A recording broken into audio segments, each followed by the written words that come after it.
Northampton, a busy market town located in the very heart of England, the largest European town. Its history dates back to the Bronze Age. One prominent feature of its history since the 15th century is the craft of leather and shoemaking.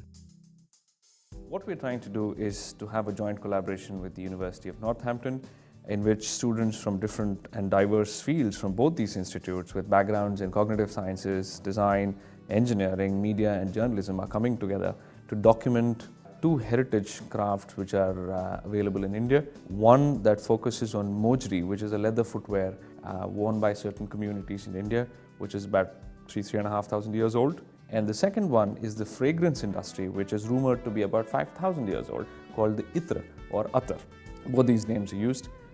These are aromatic oils and essences which are extracted from fruits, herbs, wood, etc. There's a number of ways that you could soften leather. Some of the Native Americans, if you look at their dental records that have been found by archaeologists, you would have heard that some of the women in the Native American tribes used to, after tanning their bison skins, used to chew the leather soft. So if you look at their dental records, you would see that their molars were extremely worn down from years of working the animal skins that they relied very heavily on. So chewing the leather would have been a way in which softening used to be done in prehistoric times. So if you start to update the softening, you would be able to have heard about a technique called staking, where leather is taken over a sharp object and you're separating the fibers, making them more flexible, more open in structure, and the leather will become softer. Now that could obviously be very labor intensive. There's no finish, just veg tan, that's it, nothing on it.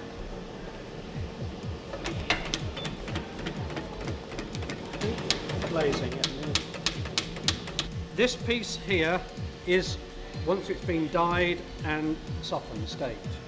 But we have lots of defects, scratches. By hand graining, we can make the leather look a little bit more natural. The modern machines, you would have like a conveyor belt, and all done by computer, and it will scan and it will mark the measurement. We like to get animals as young as possible. The collagen tends to get quite inflexible as it gets older. We generally like to get the skins as fresh as possible. So if you can situate your slaughterhouse next to your tannery, this is even better, because that's going to allow you to get your material as quickly as possible and not to go through a stage where we use salt. Salt is a very nasty chemical in terms of environment, so we try to avoid using salt. The animals are slaughtered, they apply salt, it dehydrates the skin, and this is called curing, and these cured skins then get transported around the globe, and we receive the wet salted material, and during that soaking stage that I was telling you about, we wash the salt out, and we then assume that those hides are fresh.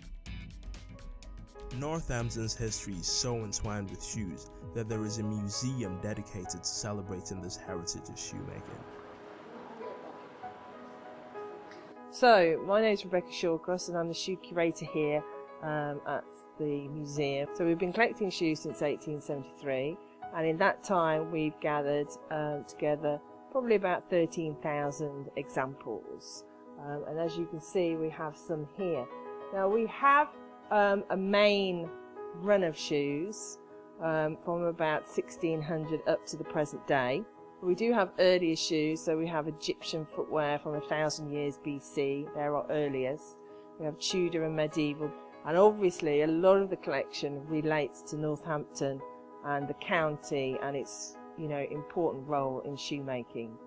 Concentrating on shoemaking, I mean, it is the peak of the industry. 1 in 4 people in the town was involved in the shoe industry, and obviously over years, numbers of factories have got smaller and smaller, but today there are a lot of very successful factories and companies still in existence in the town and the county, making really high-end traditional men's footwear. It's really going strong, and it's really a booming industry. They say to no one you need to walk in one's shoes, and so the team went over to Ahmedabad in India to explore its booming crafts industry. which, much like Northampton, is centered around leather and the making of modri, a type of traditional Indian shoes. This craft dates back thousands of years.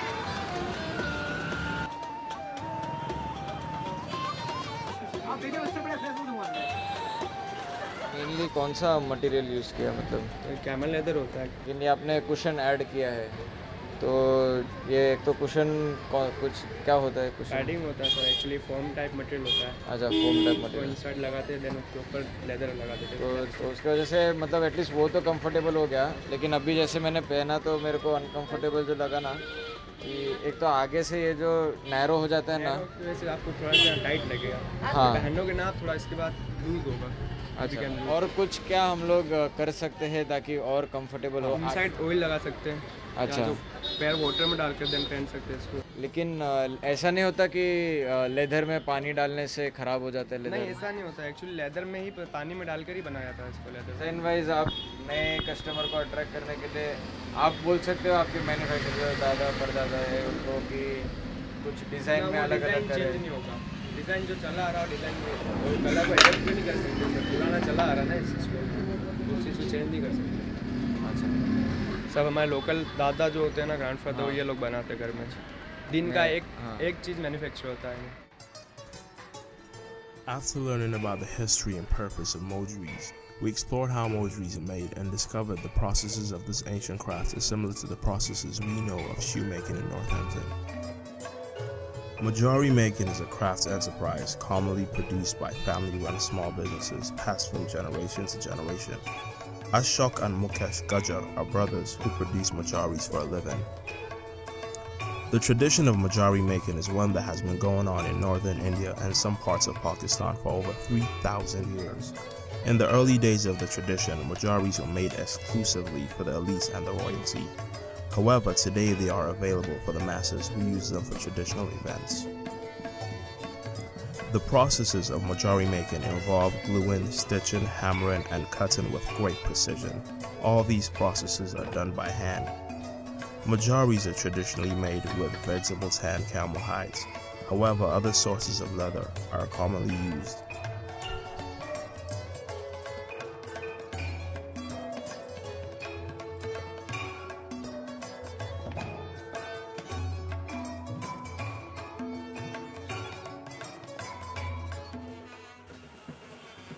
After learning about modries, we set off to have conversations with veterans in the craft of attar, or Indian perfumes.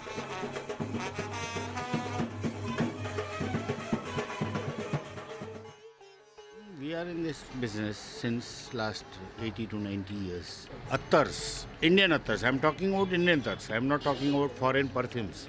Indian attars were supposed to be used by Maharajas and all other people. Indian attars are extracted from flowers or wood, or they are directly extracted. Whereas foreign perfumes are a combination of aromatic chemicals. It is aromatic chemicals. They do use a little bit of that Indian perfume, sandalwood oil and all these things to give it a proper balance or for making a long lasting. They do use, but Indian attars are basically extracted from flowers, fruits, whatever note. Their effect is also related with the season also. So if you will smell khus attar, khus, Khus, in summer season, vetiver. In your language, it is called vetiver. Yeah, vetiver oil. You can say. You will like it in summer season only. You will not like in winter season. And in winter season, Samama Ambar Kasturi Hina is very popular. They have to be used by season, as per the season. In winter season, some of the attars will give you a very good smell. In hot season, some of the attars will give you a very good smell. In some this rainy season, And some ethers are used And, throughout the year. throughout the year, like flowery attars, flower-based attars. Basically, attars are used by Mohammedans, lot of Indian people, and if you go to some temple, you cannot spray on the. You have to use attar. It is 10 times concentrated than the perfumes. We had come to explore a town whose heritage and culture seemed so different from ours, and ended up realizing that the similarities between the two towns much outnumbered the differences. It was hard to say goodbye.